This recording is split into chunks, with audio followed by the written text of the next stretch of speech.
And one of the points I try to make is that the Nazis and evil forces in the world do lie deliberately. Yes. And sadly, it was a Nazi who said a very prophetic quote: "A lie told once will always be seen as a lie, but a lie told 1,000 times becomes the truth."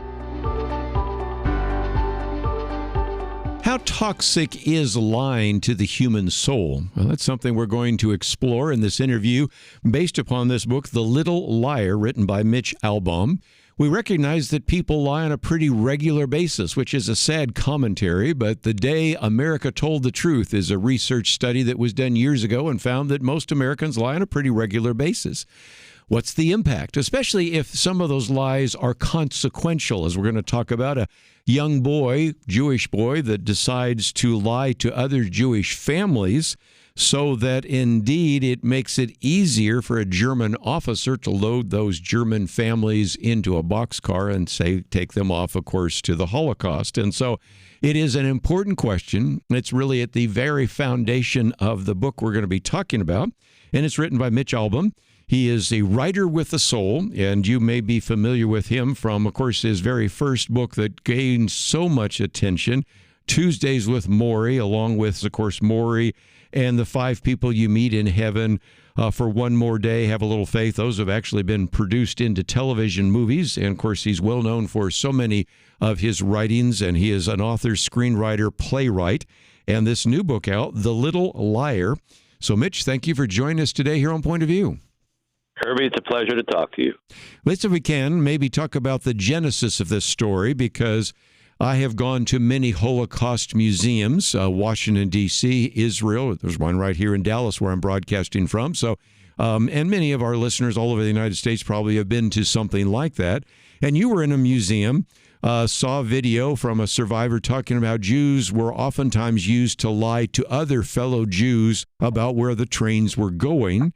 Matter of fact, when I was in Hungary, we talked about an individual there, George Soros, who apparently did that as well. So that was sort of your idea. And then, of course, you have lived among the Greek people. So going to Thessalonica, or I guess it was called Salonika back then, you had, in a sense, the story that we have of Nico. But tell us the rest of the background. Right. Well, yeah, you covered a good deal of it. I was in a museum about 10 years ago and heard this story of a woman who was saying, people asked us after we survived, why did you get on those trains to go to those concentration camps? And she said they didn't understand that the Germans would often use would trick Jewish people into lying to the other Jewish people to say everything's okay. Because otherwise, why would you, get on a train like that? And it was just part of the lies that the Germans and the Nazis used during that time. I mean, there's so many of them that I detail in the novel. But I decided to do it in a kind of a larger sense, Kirby, because I wanted to write a book about truth and lying. I didn't want to write a book necessarily particularly about the Holocaust, but I thought, well, that was a great period of time to set a book about truth and lying. And so I created a narrator who actually is truth. The book begins with, yes, you can trust the story you're about to hear. You can trust it because I'm the only thing in this world you can trust. I am truth.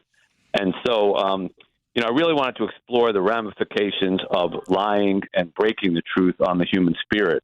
And I did it through the story of this little boy who gets tricked into lying and then has to live with the consequences for the rest of his life.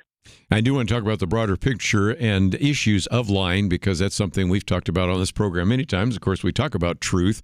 But just to finish the story, Nico was an individual that until the age of 11 supposedly never told a lie, but had very good facility with languages, could draw anything attractive. It wasn't until I was in Thessalonica that I could realize that you can see Mount Olympus from there. So there, you're set a good setting. And there's another reason why you picked that particular area, because that's which had one of the largest Jewish populations. So I want to tell his story for a little bit, but I do want to get to the broader picture of lying.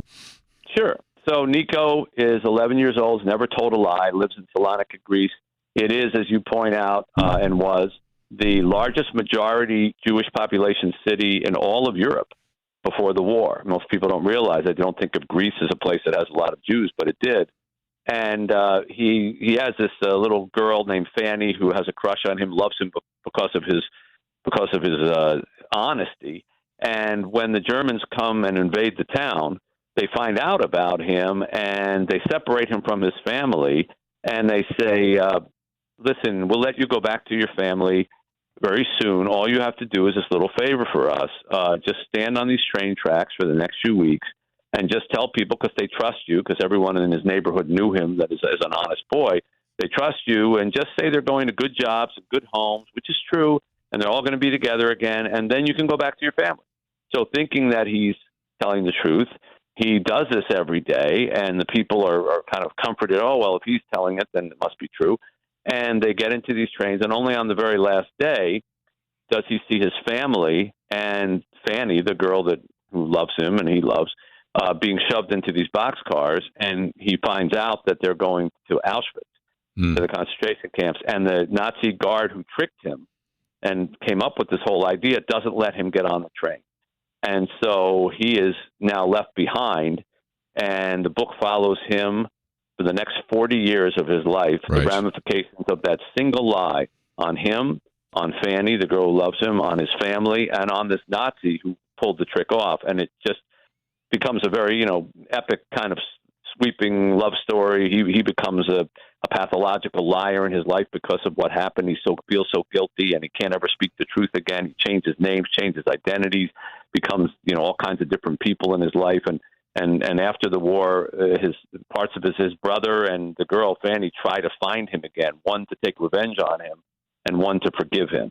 So, but it really is, a big parable about what happens when we lie and who we hurt and what we would do to be forgiven for that lie. Let me just talk about the fact that we do have a link to your website, and people can find that as well there. But also we have information about the podcast, Tuesday People. We have information about the book, which I imagine almost anybody can find in a local bookstore. But if they're looking for it, there's a place where you can find it as well. And so we got all sorts of resources there. We'll get into this because here you have this situation in which two individuals, the brother Sebastian and the schoolmate Fanny, looking for him. And we will leave the rest of the story for you to read, but it brings us to the bigger issue, because here you have Nico, who supposedly, according to this story, never told a lie, then starts telling lies of incredible consequences. Can't imagine the feelings that you would have after telling a lie, knowing that you're going to lead to the extermination of many people you know, including your family. It's a little bit like Sophie's Choice or something of that element. And so if you can lie about something that consequential, you can see why he turned into a pathological liar and lied about everything. And it does seem to me that in the book you have Nico having to change everything, who he is, what he is, all those kinds of things. But it brings me back to a comment I made just a minute ago, Mitch, and that is that if you're willing to lie about something as grievous, something just so striking as this lie led to the death of other individuals, then lying about just anything else probably just comes naturally. And so you have, as a student of human nature, have him actually become a pathological liar. Yeah, with an important caveat, though, Kerby, he was tricked. Yes, of course. And he did not lie deliberately. So I think, and one of the points I try to make is that the Nazis and evil forces in the world do lie deliberately. Yes. And sadly, it was a Nazi who said a very prophetic quote: "A lie told once will always be seen as a lie, but a lie told 1,000 times becomes the truth." There you go. And we live in a world like that now. So I was trying to distinguish that Nico was a victim, and he was tricked into lying. And when he saw the consequence of his lying, he couldn't speak the truth anymore because he almost thought he wasn't worthy of speaking the truth. Right. And so he spent the rest of his life trying to be forgiven for the lie that he told. And meanwhile, it was like the truth wouldn't come out of his mouth. He'd lie about breakfast. He'd lie about the car that he drove. He'd lie about what country he lived in, even if he had no reason to lie. Which I did research on this into pathological liars, and that's often the case. You say to them, "Where do you work?" and they have a perfectly fine job at a bank, and they say, I work at a car wash. Just because there's something, there's a wire that got crossed. And but in my case, I try to do it as a parable to try to talk about the value of truth. And the reason that I made Truth the narrator, Kerby, is because I wanted Truth to be able to look at humankind, and particularly during those war years, and say, look what you've done to me. Look at, I'm a virtue. I'm beautiful when practiced, and look at how the Germans destroyed me. Look at the consequences of all these different lies. And I felt that, only Truth could do that and not sound haughty. If I tried to do that as myself or a character, we wouldn't buy it. But if we think the truth is actually talking to us, we accept it. Well, again, that's this idea of truth itself. We live in a world today that doesn't believe that truth exists. And that is, you have your view of truth and I have my view of truth. Somebody else has a different view of truth. It's postmodernism. It's deconstructionism. There are all sorts of fancy words we love to use. But that, I think, brings us back to why you wrote this particular piece that way, is that, after a while, if you lie long enough, then lies become truth. And we're in a political system today where people can lie almost without any sense of shame or regret. And that, I think, also is kind of a theme that sort of springs out of your book, don't you think? Yeah. And it's also a very cautionary tale, Kerby, for where we are today. And even the events of today, going on in the Middle East, I didn't know when I wrote the book that, I started writing it was 2 years ago. I didn't know things were going to be like they are now. But if you look at some of the lies that took place in the 40s, the blame, the accusations against Jewish people, the anti-Semitism that rose up, first, not at the high level of let's kill them, just kind of, they're doing this, or they're responsible for this, or they're guilty of that, and then let's protest them, let's deface their monuments, let's deface their symbols, and then you see very similar behavior going on today. You can understand why Jewish people and Christian people are very afraid, because Christians were persecuted greatly during the Holocaust, and many of the lies that they told about Jews were told about Catholics. And I have a character in my book who's a Catholic who helps Fanny, because she feels persecuted the same way, and she is punished and beaten when they find out that she was helping a Jewish girl. So we should all be very afraid of losing the truth. Well, again, since you brought up the issue of October 7th and Hamas and Israel and everything else, there's something else that's kind of interesting, Mitch, and that is during the Holocaust, I didn't live there, neither did you, but I've read that there was always an attempt to try to sort of hide what was happening, and of course that's the theme in your book. But now there's seemingly less desire to hide those ideas. When you are marching in the streets saying from the river to the sea, when you're talking about intifada, even this Friday night, you have Bill Maher coming out and saying, these are not innocuous phrases and words. These are things that have meaning. And when you can't even get, as we talked about before you came on the program, university presidents who can't even say that some of those statements violate the speech codes at a place like Harvard University, University of Pennsylvania, MIT. I don't know what it's like at your university, Bucknell, but, it's probably the case. Those are places where, indeed, you are almost moving past, well, we're going to do something in secret and we're going to hide it from the world. Now it's almost even more blatant than we've ever seen before. Yeah, sadly, and it's scary. There's a line in the book that says that kind of details the rise of the Hitler character. I never refer to him as Hitler in the book because I won't put his name in any book that I write. Right. But he's the wolf. And I talk about the wolf rising, and he rises to power because he changes the language.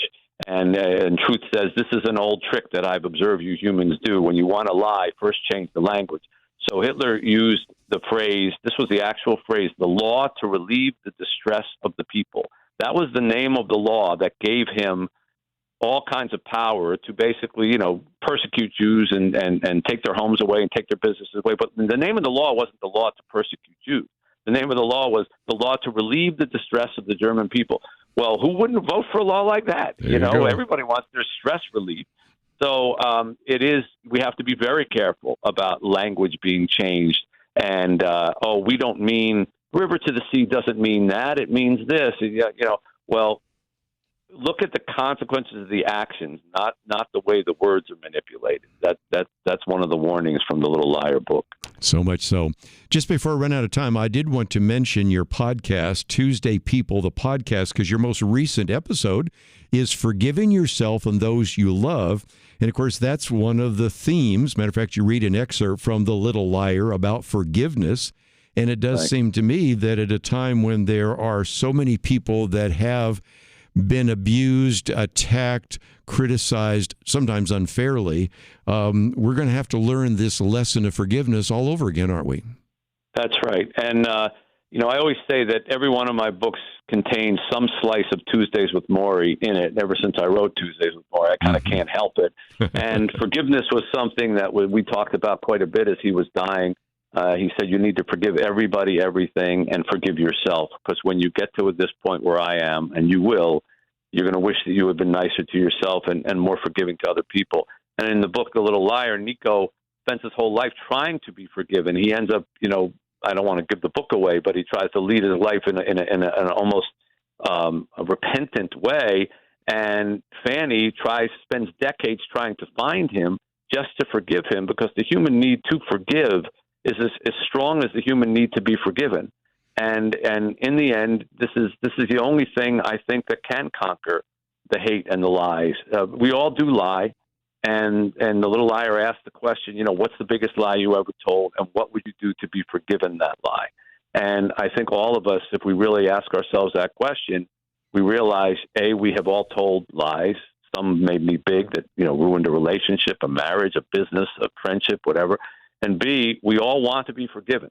And what does it take to be forgiven? What penance do you need to do yourself? What does it take from someone else's heart to forgive you? And we're going to have to find that. You're right, Kerby, because there's a lot of lies flying around there right now. And if we hope to, proceed as good humans in the future, we're going to need to practice our forgiveness.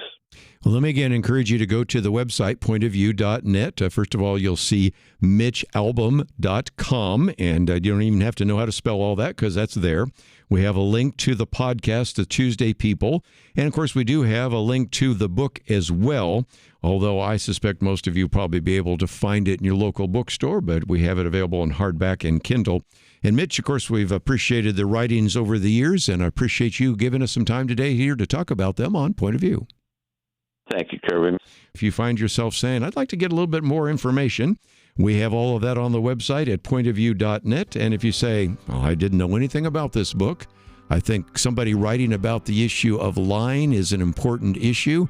Thanks for joining us. And I hope you again, I've appreciated all that we've talked about today. We look forward to seeing you next time right here on Point of View Highlights.